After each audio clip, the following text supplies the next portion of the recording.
బాబా చెప్తున్నారు, మధురమైన పిల్లలారా, బ్రహ్మ బాబా శివ్ బాబాకు రథము ఇద్దరి పాత్ర ఒక్కటిగానే నడుస్తుంది.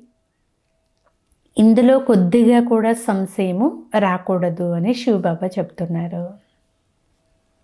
ఈరోజు మురళిలోని ప్రశ్న, మనుషులు దుఃఖాల నుండి విడుదల పొందేందుకు ఏ యుక్తిని రచిస్తారు?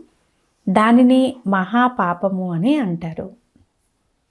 సమాధానము, మనుషులు ఎప్పుడైతే దుఃఖితులుగా అవుతారో అప్పుడు స్వయాన్ని చంపుకునేందుకు అనేక ఉపాయాలు రచిస్తూ ఉంటారు.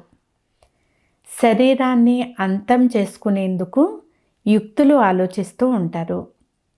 దాని వలన దుఃఖాల నుండి విడుదలవుతాము అని భావిస్తారు. కానీ ఇటువంటి మహాపాపము మరొకటి లేదు. వారు ఇంకా అధిక దుఃఖంలో చిక్కుకుంటారు.